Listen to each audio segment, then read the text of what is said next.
Channel को subscribe जरूर करें, शेयर करें। आप देख रहे हैं एस न्यूज 24 की खबर।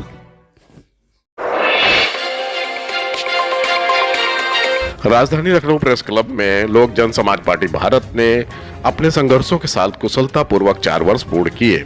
राष्ट्रीय अध्यक्ष सतीश कुमार चतुर्वेदी ने बताया कि पार्टी का गठन हमने 2020 में किया था और पार्टी 2021 में भारतीय निर्वाचन आयोग के द्वारा पंजीकृत हुई। पंजीकरण के पहले हमने संघर्षों के बदौलत त्रिस्तरीय पंचायत चुनाव में उत्तर प्रदेश के 17 सीटों पर जिला पंचायत प्रत्याशी उतारे और अपने बैनर तले 8 प्रत्याशियों को जीत हासिल कराया। इसी क्रम में 2022 का विधानसभा चुनाव उत्तर प्रदेश में लड़ा गया, लेकिन सफलता नहीं मिली, जबकि संघर्ष जारी रहा। समय समय पर धरना प्रदर्शन एवं सरकार की गलत नीतियों का विरोध किया जाता रहा एवं 2024 के समान लोकसभा चुनाव में पश्चिम बंगाल, झारखंड, बिहार व उत्तर प्रदेश में कुल 48 सीटों पर मजबूती के साथ चुनाव लड़ा गया। वोट प्रतिशत बेहतर रहा। इसी क्रम में आने वाले बिहार विधानसभा चुनाव में पार्टी 40 सीटों पर चुनाव लड़ने जा रही है। उत्तर प्रदेश में त्रिस्तरीय पंचायत चुनाव में लोजसपा पूरे प्रदेश में 250 सीटों पर चुनाव लड़ेगी, जिसके लिए प्रत्याशियों का आवेदन लिया जाना शुरू हो गया है। चुनाव पार्टी के लिए 2027 सामान्य विधानसभा चुनाव का भविष्य तय करेगा। सभी साथी तन मन धन से लगकर पार्टी के संगठित ढांचे को मजबूत करने का कार्य कर रहे हैं। सरकार के हर गलत नीतियों एवं आदेशों का विरोध करते हुए सड़क पर उतरने का कार्य कर रहे हैं। सभी साथी को अगर सत्ता में भागीदारी करनी है तो आपसी सभी भेदभाव, जातिवाद को भुलाकर संघर्ष करना होगा। सदैव जनसेवा के लिए तत्पर रहना होगा। आज के कार्यक्रम में मुख्य रूप से हाजी हसरुल्लाह, रत्नेश कुमार मिश्र, भूपेंद्र शरण दास, Ajit Pratap Chauhan, doctor Ramesh Yadav, Sunil Singh Bhadauria, Dhananjay Saxena, Rajveer Singh, doctor Chandrashekhar Shukla, Abhishek Singh, Imamuddin Ali, Janaki Chaturvedi, doctor Uma Shukla, Rita Devi, Poonam Yadav, Baldau Yadav, Shailesh Kumar Yadav, Anil Kumar Yadav, doctor राजधारी Yadav, Fahad Khan, Mahtab Ali Khan, Mohammad इफ्तेखारुद्दीन, Jitendra, Amit Kumar Yadav, Jitendra Pandey, Harindra Nath Tripathi, Kartaram Dubey, Suresh Tiwari, हरिद्वारी लाल मिश्रा, ब्रजेश चौधरी, पप्पू बंसल सहित सैकड़ों लोग उपस्थित रहे। लखनऊ से अशोक कुमार, एस न्यूज 24 की खबर। देखिए, कोई भी नया काम अगर होता तो उसमें संघर्षमय जीवन होता है और इस 4 वर्षों में हमने जो अपने जीवन का संघर्ष देखा है और जनता का संघर्ष देखा है, इसके मद्देनजर आज मुझे काफी बदलाव नजर आता है। विगत 4 वर्ष पहले जब पार्टी का स्थापना हुआ उस समय एक बंद कमरे में हुआ और मुश्किल से 5-7 लोगों ने मिलकर के एक कार्यक्रम किया, जिसमें पूर्व जिला पंचायत सदस्य हमारी पत्नी श्रीमती जानकी चतुर्वेदी ने हम भूमिका निभाया कि नहीं, दूसरे के साथ रहने से बेहतर है कि हम अपना कार्यक्रम करें, दूसरे के झंडा कैसे क्या करेंगे।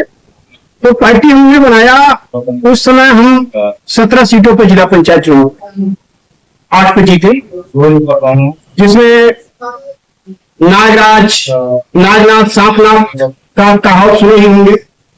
इसके पहले सरकार में एक मामला चला था पति पत्नी का खेल, तुम बनाओ हम बिगाड़े, हम बनाओ तुम बिगाड़ो, यानी मायावती जो मुलायम। फिर इस समय सांपनाथ और नागनाथ दोनों का रूप धारण किए हुए परिवार से लेकर के योगी आदित्यनाथ, जो सही कहेगा उसको चल दिया जाएगा, जो सही कहेगा उसके ऊपर चला दिया जाएगा। ऐसे स्थिति में हमारे 5 जिला पंचायत सदस्यों को उन लोगों ने आपस में मिला लिया, वो चले गए, 3 बचे भी। इसके बाद 2022 में हमने चुनाव लड़ा। चंदौली विधानसभा आपके उत्तर प्रदेश में है, जहां हमारी पार्टी चुनाव लड़ने के बाद 4थे स्थान पर है। बाकी कुछ अता पता नहीं चला कौन किस स्थान पर है। फिर 2024 में हम झारखंड से, महाराष्ट्र से, बिहार से, पश्चिम बंगाल से, उत्तर प्रदेश से कई जगह चुनाव, जिसमें पश्चिम बंगाल में 2-3 सीटों पर दूसरे स्थान पर है, झारखंड में तीसरे पर है, बिहार में तीसरे पर है, उत्तर प्रदेश में 2 ऐसे सीट हमारे थे। एक मऊ का था जिसमें हमारे प्रत्याशी का पर्चा खारिज करा दिया गया, नहीं तो सीट हम निकल जाते।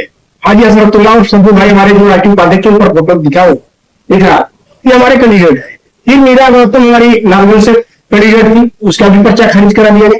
तो इस तरह से कई प्रत्याशियों का पर्चा खारिज किया गया तांडव निर्वाचन आयोग के द्वारा।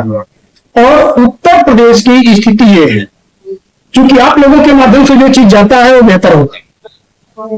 अन्य प्रदेशों में चाहे क्षेत्रीय पार्टी हो या पंजीकृत पार्टी हो या राज्य स्तरीय पार्टी हो, सबको कार्यालय, राष्ट्रीय अध्यक्षों को सुरक्षा और चलने के बाद प्रोटोकॉल मिलता है। लेकिन उत्तर प्रदेश जैसा भ्रष्ट प्रदेश आपके पूरे देश में कहीं नहीं है, क्योंकि यहां का मुखिया न किसी पार्टी को कार्यालय देने का काम करता है, न किसी राष्ट्रीय अध्यक्ष को सुरक्षा देने का काम करता है। जिसका जीता जागता उदाहरण आप लोगों ने देखा होगा, क्योंकि आप लखनऊ के हैं, कमलेश तिवारी की हत्या हो जाती है।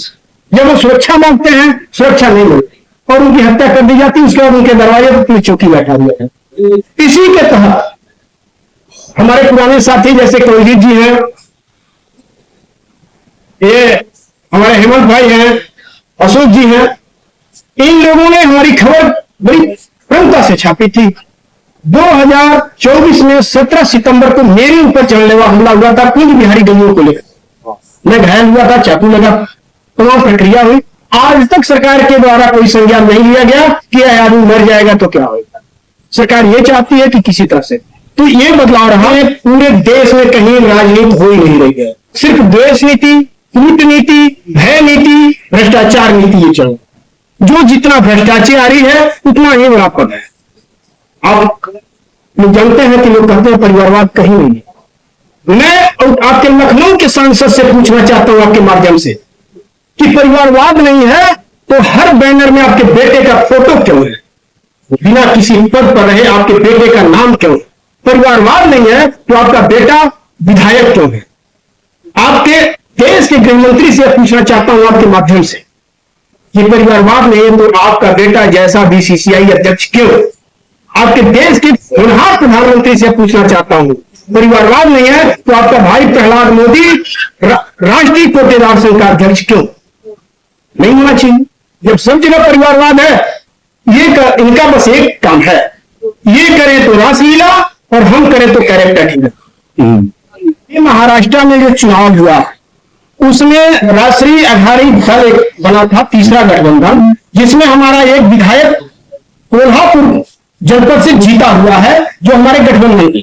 तो हम पहले फर्श पर थे और धीरे धीरे अर्श पर हो रहे हैं। और आपके उत्तर प्रदेश में अगले साल त्रिस्तरीय पंचायत चुनाव हो रहा, जिसमें हम 250 सीटों पर चुनाव लड़ने जा रहे हैं। वर्तमान में बिहार में चुनाव हो रहा है, आगाज हो गया, अक्टूबर में चुनाव होगा, जिसमें हम 40 सीटों पर लड़ने जा रहे हैं। और 2027 में हम अपने पार्टी को यह देख रहे हैं कि हम सरकार बनाने के करीब पहुंच रहे हैं। तो हमारी पार्टी के बैनर में देखते होंगे आधा हरा है आधा केसरिया है। तो हम तो बड़े हुए भारतीय जनता पार्टी से ना, उसका बड़ा भाई हुए। अगर वो मेरे पास गठबंधन करने आते हैं तो हम विचार करेंगे, लेकिन हम किसी के साथ गठबंधन करने नहीं जा रहे।